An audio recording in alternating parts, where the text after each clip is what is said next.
करणी सेना के राष्ट्रीय अध्यक्ष की हत्या के बाद एक प्रकार से जयपुर में उबाल आ गया है। करणी सेना के हजारों लोग सड़कों पर उतरे हैं और प्रदर्शन कर रहे हैं। साथ ही इस वक्त हम जयपुर के उस मेट्रो हॉस्पिटल के बाहर हैं जहां पर लोगों की भारी भीड़ है। करणी सेना से ही जुड़े हुए नेता यहाँ पर हमारे साथ हैं। सुरेश जी, ये बताइए कि आप लोग यहाँ पर हैं, आपने पहले भी ये बताया कि हम सुरक्षा की मांग उनके लिए कई बार कर चुके थे, फिर भी क्यों नज़रअंदाज किया जा रहा था? सिंपल सी बात मैं आपसे कहना चाहता हूँ। 17 तारीख आज से मिनिमम 1 साल पहले हमने दादा का मेरे पास कॉल आया कि अपन को एक प्रेस कॉन्फ्रेंस करनी। प्रेस कॉन्फ्रेंस का मुद्दा ये था कि दादा को पाकिस्तान से धमकी मिली, अनेक राज्यों से धमकी मिली। हम सारे पदाधिकारियों को एकत्रित हुआ है, प्रदेश अध्यक्ष आए, सारे प्रदेश अध्यक्ष आए, महाराष्ट्र महासचिव जितने थे मैं भी आया। और आने के बाद हमने प्रेस कॉन्फ्रेंस के आधार पर हमने यहाँ की सरकार को जगाने की कोशिश की। गहलोत साहब से हमने निम्र निवेदन किया, लेटर लिखा कि दादा को यहाँ से धमकियाँ मिल रही है और इस पर जाँच किया जाए। तो कुछ बात पता लगी कुछ दिन के बाद, ये तो वर्चुअल नंबर पुलिस कहती है। वर्चुअल नंबर का मतलब हम नहीं समझते हैं। हम तो ये समझते हैं कि आवाज़ तो हल्लो आई ना, तो वो आएगी कहाँ से? क्या सेटेलाइट इतना हमारा कमज़ोर है? क्या हमारी टेक्नोलॉजी इतनी कमज़ोर है कि वो फ़ोन को नहीं पकड़ पाए? क्या उनकी धमकियों को नहीं पकड़ पाए? यदि उन धमकियों का जवाब उस वक्त मिल जाते तो दादा आज हमारे यहाँ पे मौजूद होते, हमारे साथ होते। उस वक्त कहा गया कि ये वर्चुअल नंबर है, जाँच चल रही है। हमने क्या कि आप जाँच कीजिए, आपकी जाँच में हमें कोई प्रॉब्लम नहीं, लेकिन हमें सुरक्षा तो दीजिए।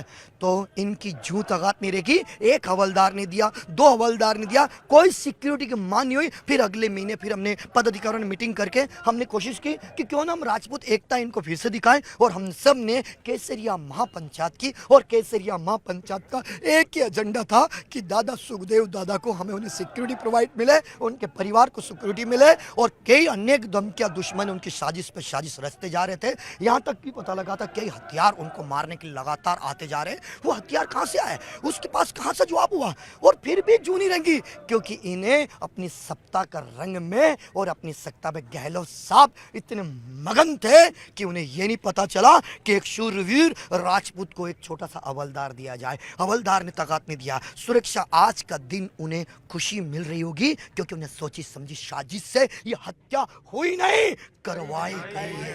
हुई नहीं, हुई नहीं, हुई नहीं। मेरी पहली डिमांड, उस फैमिली को सबसे पहले Z+ सिक्योरिटी प्रोवाइड की जाए।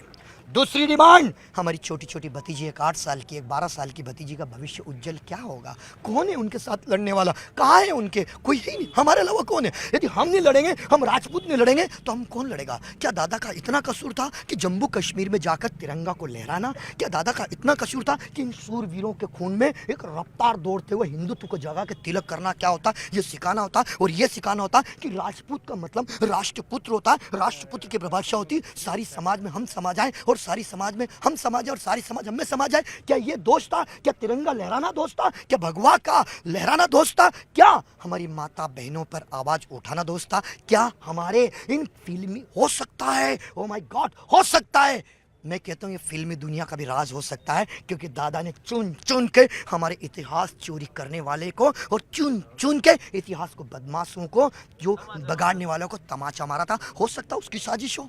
तो इस पर जांच क्यों नहीं हुई? मैं कहता हूं इस पे जांच नहीं, CBI, और मैं ये कहता हूं अन्य सारी एजेंसियां इस पे लगा दी जाए, तो ये भारत देश में शांति और अमन रहेगा। अन्यथा हम राजपूत हैं, बिगड़ गए ना यहाँ से तो संभलने वाले नहीं है। हमें न्याय चाहिए, न्याय चाहिए, न्याय चाहिए, और सिंपल ये न्याय चाहिए। 4 बातें, इन बातों में सोचा जाए। हमें कुछ क्या डिमांड है? और गैंगस्टर गोदारा, जो रोहित गोदारा है, उसने इसकी जिम्मेवारी ली है एक पोस्ट सोशल मीडिया पर जारी करके। तो ये तो सरकार समझे कि जवाबदारी ले रहा है, तो सोशल मीडिया कहाँ से चल रही है? ओ माय गॉड, कितनी अच्छी बात कही, सोशल मीडिया चल रही है। टेक्नोलॉजी इतनी कमजोर है हमारी। अरे टेक्नोलॉजी तो इतनी कि आपके कपड़े के अंदर क्या, मेरे कपड़े के अंदर क्या, इस बिल्डिंग के अंदर क्या है, तो फिर वो पोस्ट हुई कहाँ से? वो कहाँ से आ रहा है सब कुछ?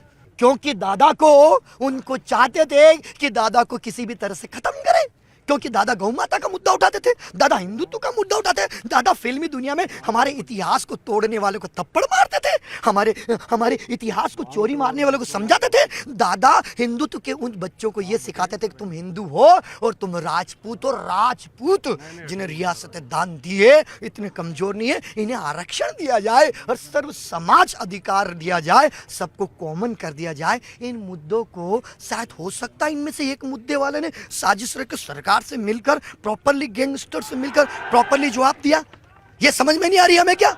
ये तो साफ साबरी, जब सरकार को पता था, ये तो जब आपने बोला कि सरकार को मालूम था, क्यों नहीं एक्शन लिया? तो मैं तो ये तो मीडिया के माध्यम से सरकार से पूछना चाहता हूँ, उस सरकार से पूछना चाहता हूँ जो पिछली सरकार थी, मैं तो उससे पूछना चाहता हूँ जो मुख्यमंत्री थे, मैं तो उससे पूछना चाहता हूँ जो गृह मंत्री थे, मैं तो उससे पूछना चाहता हूँ कि दादा जिस विधानसभा में रहते वो विधायक साहब से पूछना चाहता हूँ, मैं तो उससे पूछना चाहता हूँ, उस थाना प्रभारी से पूछना चाहता हूँ, मैं तो उससे पूछना चाहता हूँ कि उस थाना प्रभारी से कि भैया ये क्यों, कहाँ से पनप रहे माफिया, ये कहाँ से पनप रहे माफिया?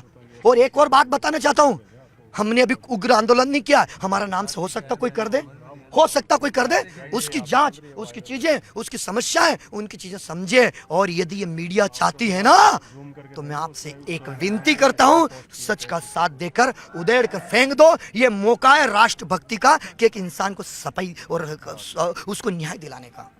सूत्र ये बता रहे हैं कि 2 लोगों को पकड़ा गया है। हाँ। जो 2 आरोपी थे उनको पकड़ लिया। ओहो, कितनी अच्छी बात है। पकड़ा है, कहाँ है, किसके पास है? अभी ऑफिशियल नहीं स्टेटमेंट दे रहे। क्यों नहीं दे दे स्टेटमेंट? आ जाए कोई, या मुखिया कोई हमें बता दे ये पकड़ा है, ये इस कस्टडी में। हम कैसे मान सकते कस्टडी में? और यदि हमें फिर गोली दे दी तो? जैसे हम बैठे थे पत्रकारों के बीच में कि हमें चाहिए सुरक्षा, तो सुरक्षा के बदले में क्या मिला? आश्वासन। जिला हमारे केसरिया पंचायत में क्या मिला? आश्वासन। उसके पहले क्या मिला हमें? समाज के लिए क्या मिला? तिरंगा लहराने की क्या मिला? गोली। वाह वाह। और फिर भी हमें ऐसे देखे कि वो तो नहीं आए, और फिर कल मुझे टारगेट करे। ये इंसान, इन्हें देखो, इतने इस इंसान को देखो जिन्होंने एक मुहिम छेड़ी कि बहन बेटी के ऊपर अत्याचार नहीं हो, और दहेज विरोधी इकाई का राष्ट्र अध्यक्ष बनकर सभी समाज के सभी बच्चों की, सभी बेटियों को बचाने का लक्ष्य इनने गलत लिया है। अब सुखदेव जी का जो शरीर है वो अंदर है और पोस्टमार्टम होना है, दाह संस्कार होना, तो आप लोग किस तरह से अपनी शरीर नहीं कह सकते हम उन्हें, वो हमारे रोम में बसे हैं, वो वहाँ नहीं, वो हम में अंदर है।